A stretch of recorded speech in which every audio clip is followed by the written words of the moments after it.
welcome to Box Office Receipts. I'm your host Tyler Callahan, and we got not one, but two bomb alerts. That's right, both The Flash and Elemental failed to perform well for their opening weekends, so let's get straight into the domestic top 5.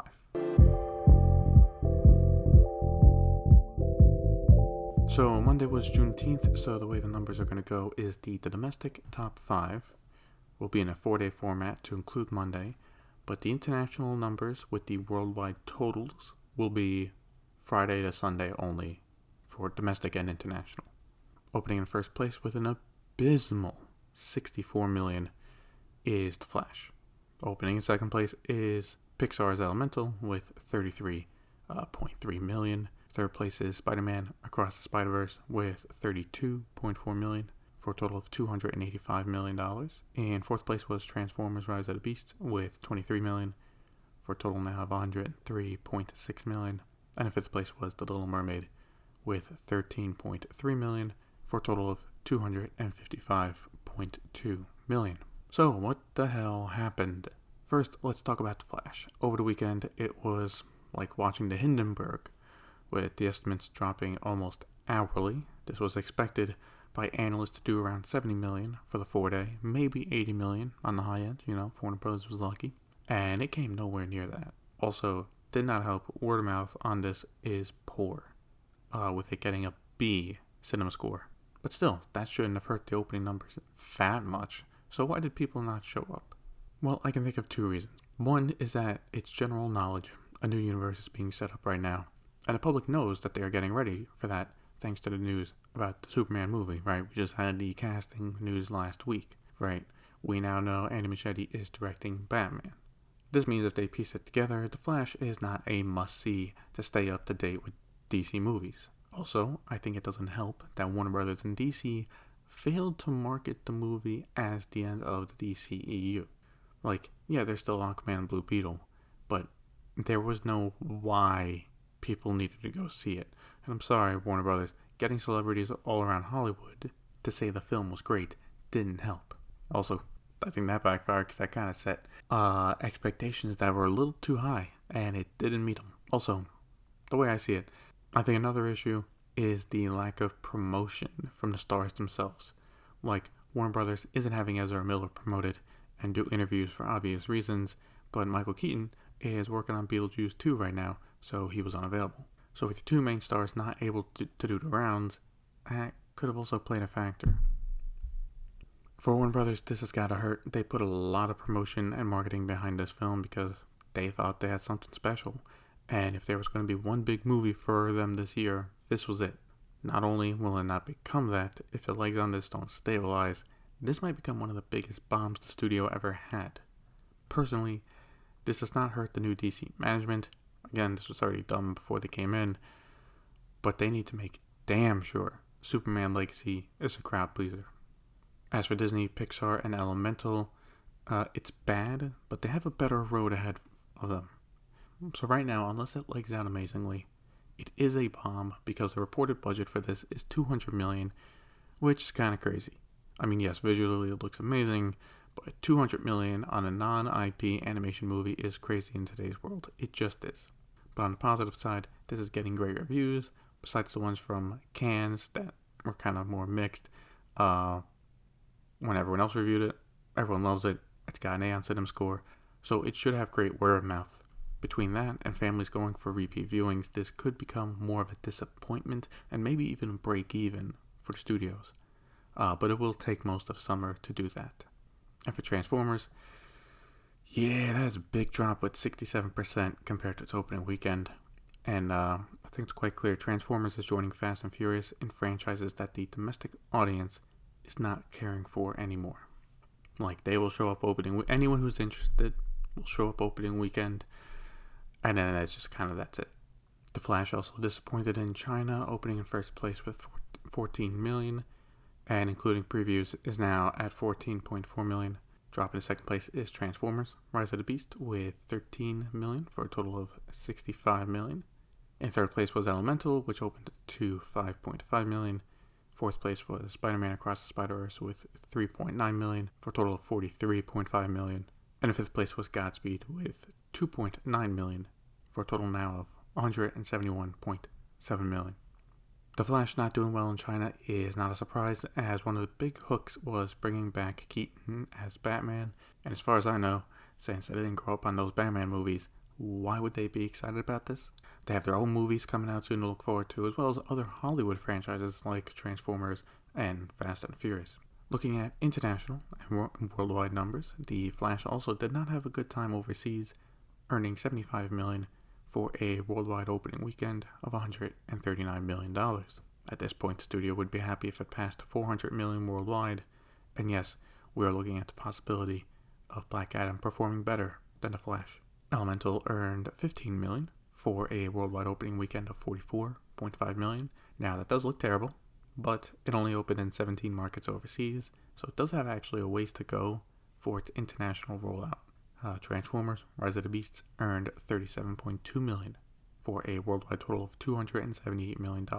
Spider-Man Across the Spider-Verse earned another $27.6 million for a worldwide total of $489.3 million. Fast X is now at $676.6 million, and Guardians of the Galaxy is at $821 million worldwide. We start off the news in Hollywood with the DGA union voting to ratify their new contract with 87% voting in favor. With the writer's strike ongoing and the possible actor strike on the table, Deadline is reporting that most of Hollywood will not be making an appearance at San Diego Comic-Con. So far, the list includes Marvel Studios, Universal, Sony, Netflix, and Lucasfilm. This isn't too much of a surprise, because if an actor strike does happen, there's no point doing a panel to promote a film if the actors can't be there. Since we don't know if they're even close to a deal, it's just easier to skip it. Sony have removed El Muerto from their schedule. This is one of the Spider-Man villain movies with Bad Bunny starring in the lead role. It was set to come out in January, but since they haven't even started filming yet, it comes as no surprise that it has been pulled. Though this does not mean they're not working on it, with Sony saying it is still in development. To be honest, I would be surprised if this film was ever made. This is a nice and polite way of canceling a movie, and we will never probably hear about it ever again. In an update about Tenoch Huerta, he has announced that he has left an upcoming film, Fiesta en la Madrileña. The film is from Netflix, and filming was about to begin. As for why he's pulling out, it is due to the accusations against him, and he does not want the film to be hindered by it. Quote, "It is with great sadness that I do this, but I cannot allow her actions to harm not only me, but also the work of dozens of talented and hard-working people involved in the project. My focus now is simple: continue the process of restoring my reputation." End quote. So far, in regards to the accusations, nothing new has come forward, so we just have to wait and see what happens. Blue Beetle director Angel Manuel Soto has told Total Film that the film is actually part of the new DCU. Quote, "We are part of the universe, we are part of the world, we are part of the plans that they have been creating for future installments of the DCU, but we are not tied to all the films from the past. Yes, our movie lies in the world where superheroes exist, but that doesn't mean that a certain event or certain elite alliance or certain things from the past dictate where our film is going." End quote. It's interesting he is saying that, because as far as we know, it's not, but who knows? It could be the same move they did with Shazam. If it does well at the box office, they will find a way to bring it over to the DCU. If not, then it doesn't come over. Though, based on how Shazam and Flash have done at the box office this year, I think Blue Beetle's in for a rough time. Universal have moved up Wicked Part 2 up a month to November 2025. Previously, it was set to come out in December. This now lines up with Wicked Part 1, which is set to come out November 27th, 2024. We have a casting update for Paddington in Peru with Olivia Colman, Antonio Banderas, Rachel Zegler, and Emily Mortimer in talks to join the film. Right now, filming is set to begin at the end of July. In an update to the Jonathan Majors case, the trial date has been set for August 3rd. The Academy Awards have updated the requirements for a film if they want to be considered for a Best Picture nomination. This is on top of the 1-week limited run in major cities like New York or LA. As for what the requirements are, they include an expanded theatrical run of 7 more days in 10 of the top 50 U.S. markets. Non-U.S. territory releases can count toward 2 of the 10 necessary markets, and the qualifying non-U.S. markets must include the top 15 international markets, including the home territory of the film. I think these requirements are fine, as they only really impact Netflix and Amazon at this point.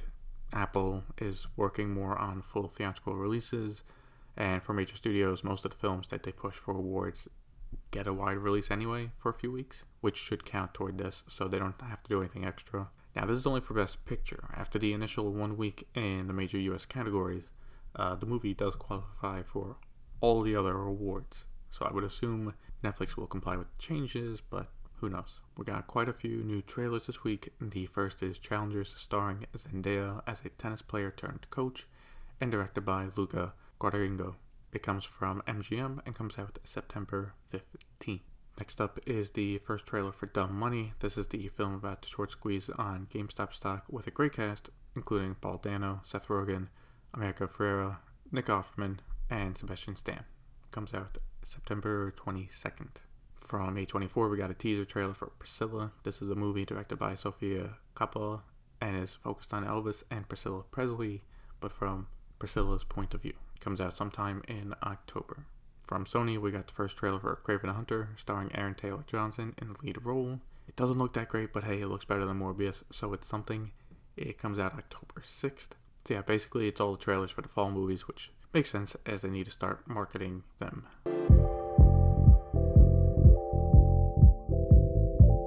We start off VOD Premium with an exclusive from Variety, and that is The Walking Dead Dead City. Had the biggest season premiere ever on AMC+. Now, that is not much of a record breaker considering the service has only been around since 2020, but it does show AMC that people are still interested in watching The Walking Dead. They just need to make sure that while the franchise is the bedrock of AMC+, they need to build out a solid library of content to keep people subscribed. Over at Peacock, Bupkis, the show starring Pete Davidson, is getting renewed for a second season. An exclusive from Deadline, Amazon Freebie have bought a movie. They have bought Puppy Love from Lionsgate, starring Lucy Hale and Grant Gustin. While it will be a freebie movie, it will not be exclusive to it, as besides being available to watch later in the summer on the service, it will also be available to buy or rent digitally as well. An exclusive from Bloomberg, Ryan Murphy is set to return to 20th Century at Disney, leaving Netflix. His deal with Netflix is coming to an end, and has now signed a deal with Disney to produce content. This has not come as too much of a shock to anyone in Hollywood while he has been with Netflix for almost 5 years now. It wasn't until his recent shows like Dahmer that became the massive hits the streamer expected from the start.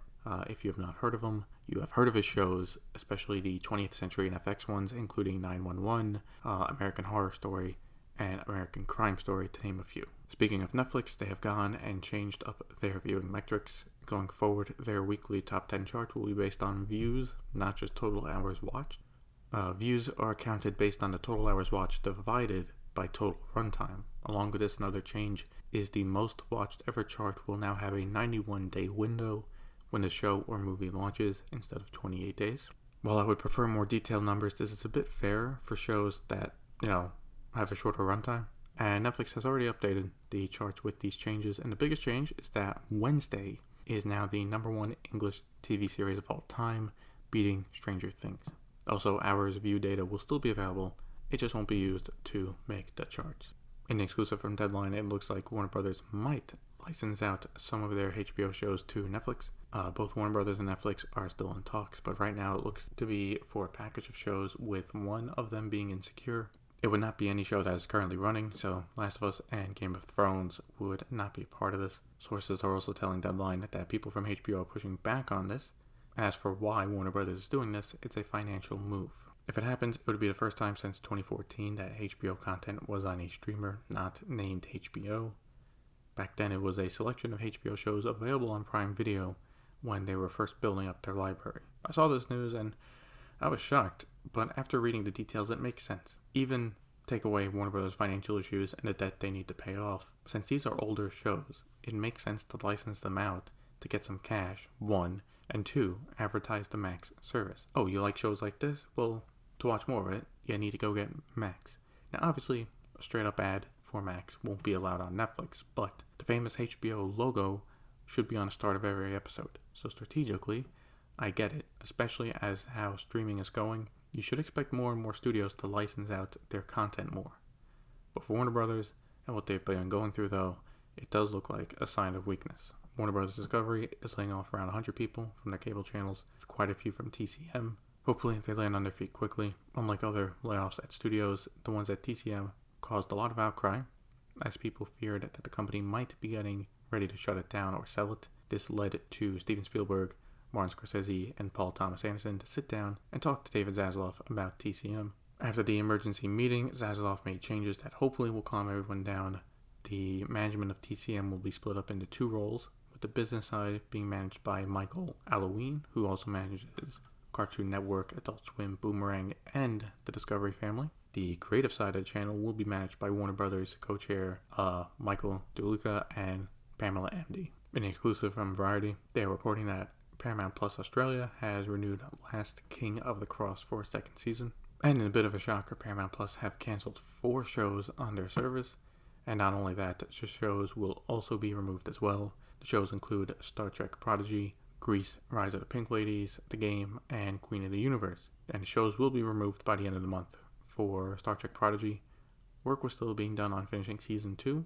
What will happen now is that it will be completed, and then it will be shopped to anyone who wants to buy it from CBS Studios. CBS Studios will also be shopping the game as well. While these aren't big shows, Grease must have bombed heavily because that just came out back in April. But if the shows aren't performing, then it makes sense why Paramount is doing this, as they are not one of the bigger studios and they need to watch their budget more closely. Finally, Apple released a trailer for The Beanie Bubble, a movie focused on the Beanie Bear craze from the 90s. It stars Zach Galifianakis, Elizabeth Banks, and Sarah Snook. It comes out July 21st in select theaters and the 28th on Apple TV+.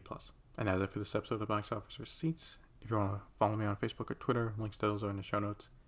Thank you for listening, and see you next time.